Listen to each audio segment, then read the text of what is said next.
en ces périodes où le Fils de Dieu est venu sur terre pour nous sauver, faudrait-il regarder à côté de nous qui est en souffrance? Qui avons-nous sauvé? Qu'avons-nous fait?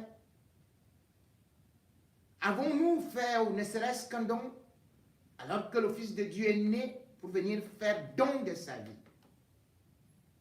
Quand on n'a plus de cœur, on attend juste Noël pour fêter, pour danser, oubliant même le message du Christ, oubliant même l'appel du Christ, oubliant même que pendant qu'on est en train de manger nos bons poulets, nos porcs, nos poissons braisés, et que sais-je encore, que d'autres, pratiquement, non seulement n'ont rien à manger, mais surtout n'ont même pas l'essentiel, la liberté.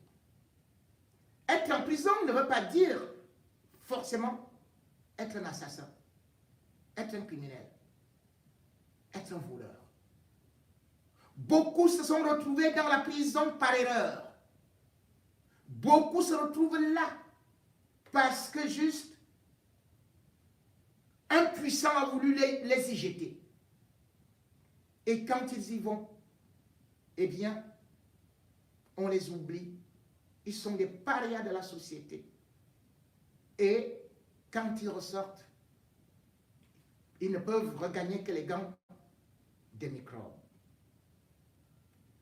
Les prisons au Cameroun sont des dépotoirs, des mouroirs.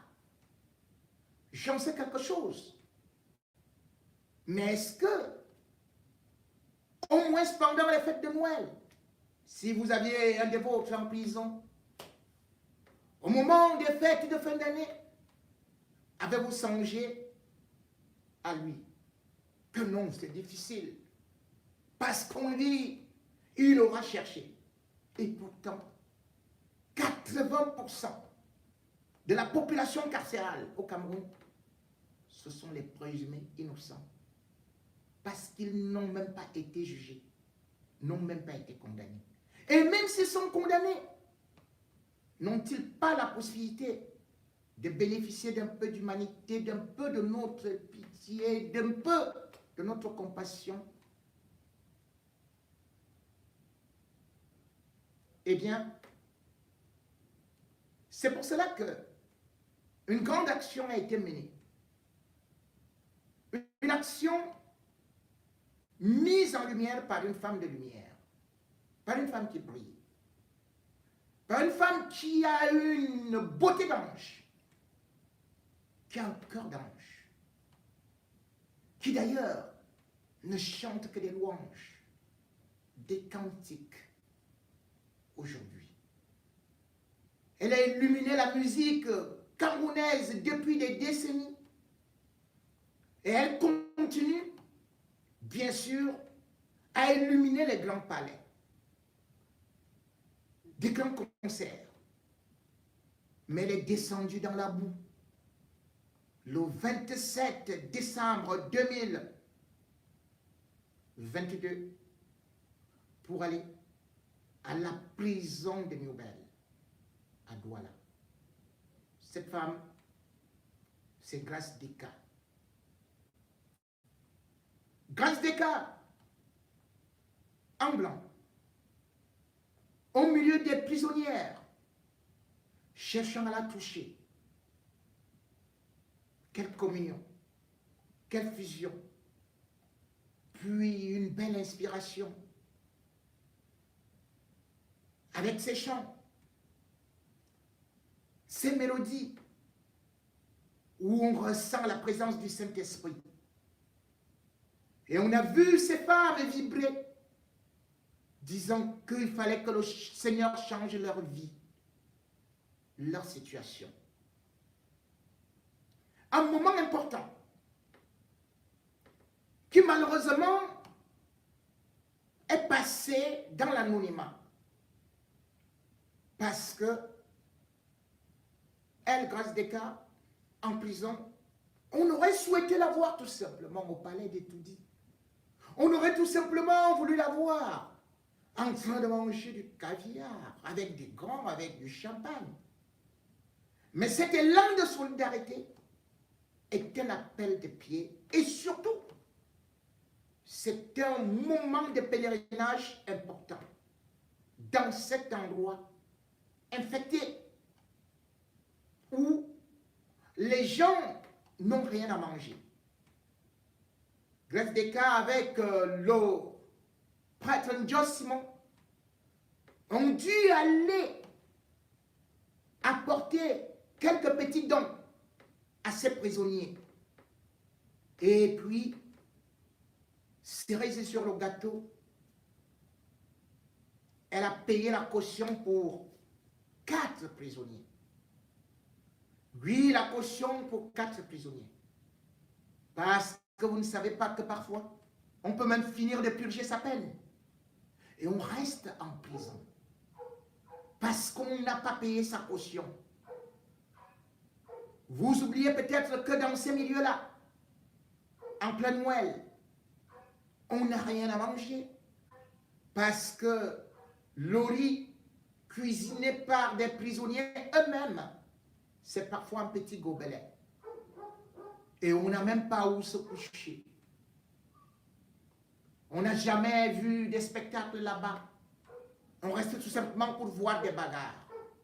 Au milieu de ça, il y a même des enfants. Et comme j'ai dit, des innocents. Des gens qui meurent dans l'anonymat et qui sont aussi enterrés comme ça. Ces gens-là ne sont pas des bandits. Ces gens-là, parfois, ils sont proches de nous. Luttent même parfois pour nous. Mais meurent en prison comme des brigands. La prison centrale de Newbell, c'est l'enfer sur terre. Elle a été construite en 1902 pour une population carcérale estimée à 700 personnes. Aujourd'hui, c'est plus de 5000 personnes qui s'y côtoient entre grands brigands et des innocents, et même des enfants qui arrivent là-bas étant mineurs et qui finalement deviennent majeurs parce que leur procès ne passe pas, parce que pour qu'on te juge, il faut aller donner quelque chose au magistrat, il faut avoir quelqu'un dehors pour essayer de bousculer auprès du procureur, il faut avoir encore quelqu'un dehors pour essayer d'aller acheter même du papier pour que... Il faut avoir quelqu'un dehors pour qu'on puisse vous appeler, de telle sorte que votre dossier peut traîner 5 ans, 10 ans, sans que vous ne soyez appelé. Certains sont conduits là-bas parce qu'on dit qu'ils ont volé le téléphone. D'autres parce qu'ils ont volé un œuf. D'autres parce qu'on estime qu'ils auraient insulté quelqu'un. D'autres parce qu'ils auraient débloqué un téléphone. D'autres parce qu'ils auraient marché. Oui, dans cette prison-là, rappelez-vous, au mois d'avril dernier, c'était un militant du MRC qui mourait de choléra. Juste parce qu'il avait voulu marcher pour demander la fin de la guerre au Nozo. Non seulement il fut condamné à 7 ans, mais il devait payer également les amendes à l'État à 200 000 francs CFA. Et quand on voit l'état des prisons, on se pose des questions. Avons-nous un État? Lorsqu'on est en prison, ce n'est pas Grâce des Cas qui devrait aller donner seulement des dons. Ce n'est pas elle qui devrait aller payer des cautions. Il y a un ministère des Affaires sociales. Et puis, il y a surtout un ministère de la Justice. Il y a qui devrait faire de telle sorte que l'administration pénitentiaire puisse être dans des normes. Or, aujourd'hui, comme j'ai dit, les gens sont entassés les uns des autres à cause de notre système judiciaire où les gens ne sont pas jugés, où les innocents sont obligés de mourir de Covid et actuellement de choléra. La première épidémie de choléra a été déclarée en 2021, en novembre. Et en prison, on a vu le massacre qu'il y a eu. En avril 2022, il y a encore eu, dans cette prison de Newbel, 6 personnes, autant pour moi, mortes de choléra, 124 cas, rien qu'au mois d'avril. Le ministère des Affaires sociales, le ministère de la Santé, tout comme le ministère de la Justice, n'ont rien fait pour ces gens-là. Pendant le Covid, c'était la même chose. On a laissé les gens se contaminer parce qu'il n'y avait même pas de masque. Pourtant, c'est l'État qui devrait le faire. Regardez seulement la population carcérale, comme je le disais. C'est depuis 2015 que l'État du Cameroun, à travers son ministre de la Justice, Laurent Esso, qui nous annonçait que, attendez, on va construire de nouvelles prisons au PK 19, donc à 19 km de Douala et plus précisément à Goma. On a sorti de l'argent. On a même construit des nouveaux bâtiments qui sont restés en brousse. Parce qu'ils sont méchants. Ils ont laissé les gens continuer à s'entasser là, puisque selon les chiffres des organisations internationales, la prison centrale de Douala est en sureffectif, en surpopulation carcérale de plus de 300%.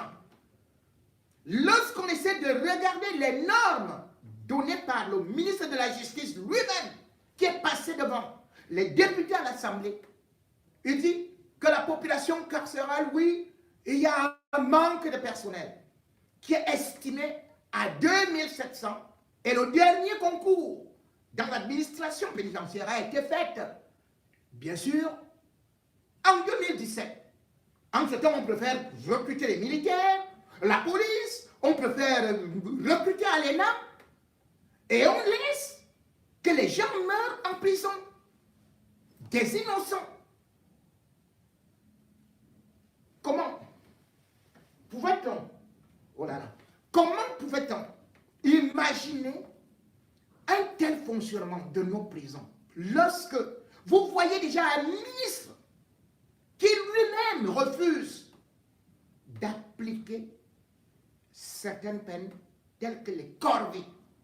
Et pourtant, le nouveau code pénal, enfin, dit que on peut effectuer certaines peines à l'extérieur.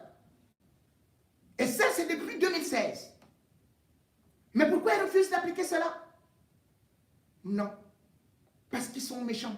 Parce qu'ils sont inhumains.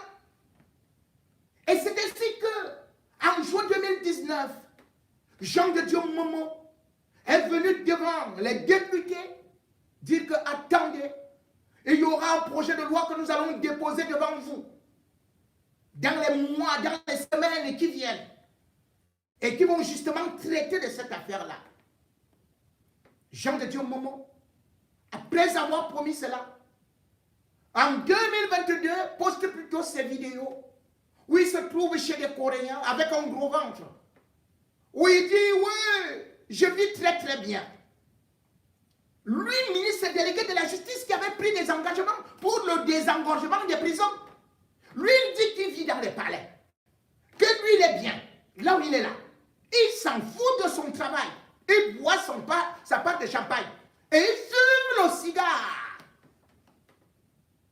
C'est Grace Descartes qui va en prison. Grace Descartes, qui est artiste. C'est elle qui se soucie des prisonniers. C'est Grace Descartes qui va distribuer des dons. Mais Momo, toi qui as don, autant d'argent, pourquoi tu ne vas pas là-bas avec tes pasteurs qui sont des milliardaires, comme Makoso? Voilà Grace Descartes qui est parti avec un pasteur. Mais vous, vos pasteurs que vous recrutez, les Makoso, c'est pour venir escroquer les pauvres Camerounais, pour que vous fumiez des cigares. les pasteurs, les vrais, ils vont dans des milieux de souffrance. Ils vont réconforter les âmes. Ils vont dire la parole de Dieu. Ils vont récupérer ce qui était déjà perdu. C'est ça le bon pasteur. Prendre les brebis égarées. Et non, c'est là qu'ils viennent dépouiller les fidèles. Glatéka s'est comportée comme ces pasteurs-là. Elle allait prêcher la bonne nouvelle. C'est là-bas où elle est partie danser. C'est là-bas où elle est partie. Elle a compris qu'il fallait aller. Parce que elle a compris ce que c'est que la vie. Même dans son église. Parce qu'elle a dit qu'elle est born again. Elle a compris que tout au moins, l'humain est au centre de l'intérêt de Dieu, de la société, de l'État. Il ne peut y avoir un État, lorsque vous laissez ces prisonniers-là, dans de telles conditions, lorsqu'ils ressortent, qu'est-ce qu'ils deviennent? C'est eux qui deviennent donc, qui viennent maintenant renforcer les groupes de ce qu'on appelle les microbes. Ces microbes-là qui deviennent infects pour la société et qui envahissent Douala. Et c'est d'autant plus regrettable que même la communauté urbaine n'en prend pas conscience que le danger vient d'abord de la prison, puisque c'est des camps de concentration de microbes, de malfaiteurs. Les gens arrivent là-bas sans être des criminels engagés, mais à force d'être dans le dénuement, à force de vivre la souffrance, quand ils sortent de là, ils ont un cœur dur. Et ils sont prêts à vous transformer votre vie aussi en enfer, puisqu'ils ont vécu en enfer. Et comme je parlais de la communauté urbaine de Douala, les voilà le 20 décembre 2022. Ils se réunissent pour faire le projet, le budget pour l'année 2023. Et qu'est-ce qu'ils vous disent? Ils votent un budget de 60 milliards. Oh oui, 60 milliards. Sur les 60 milliards, on se rend compte qu'ils vont consacrer seulement 1 milliard 695 millions pour les affaires sociales et tout ça et tout. Ah bon, tiens. Mais rien sur les prisons. Rien. Pas une ligne. Les prisons là ne sont pas à Douala. Les prisonniers là ne vivent pas à Douala. Eux, pendant ce temps, ils vous disent que ils vont utiliser plus de 30 milliards pour eux seuls, pour leur fonctionnement et tout ça. Et quand ces prisonniers vont sortir, ils iront dans leur maison les chercher, leur dire donnez-nous l'argent qui nous revient, parce que vous êtes des voleurs. Si une société ne soigne pas la maladie qui est en prison, cette maladie-là sortira toujours de cette prison-là pour venir devenir une véritable épidémie dans la société. Aujourd'hui, quand on essaie de regarder le taux de prévalence du sida dans les prisons du Cameroun, le taux du Covid ou du choléra, et même ce qu'on appelle aujourd'hui ce qui existait tout simplement avant l'indépendance. La variole du singe, elle est revenue dans les prisons du Cameroun. L'eau n'est pas potable. Il n'y a même pas d'eau. Tous taillent. Ils ne font rien.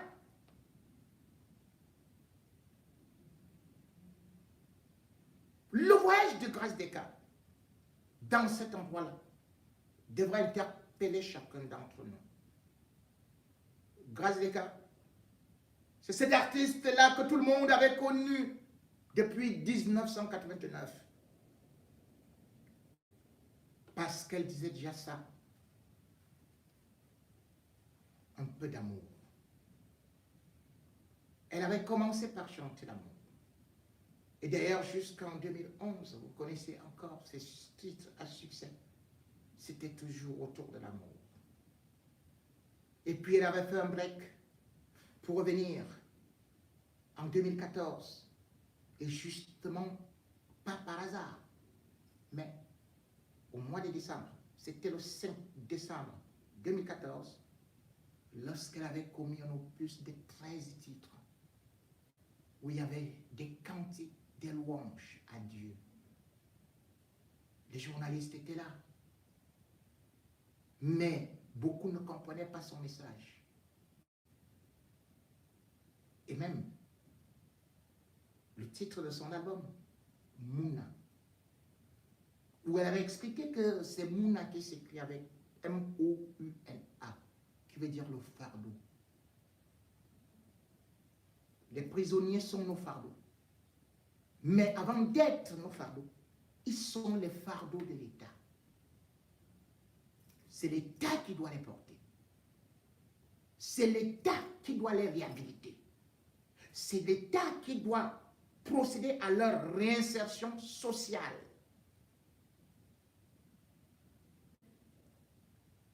Faute d'État. Et puisque vous êtes là, sachez donc que ces prisonniers-là ont besoin de vous, besoin de moi, besoin de nous. Parce que ces prisonniers-là, vous croyez peut-être qu'il n'y en a qu'à Yaoundé à Douala? Que non. Il y a 76 centres pénitentiaires au Cameroun.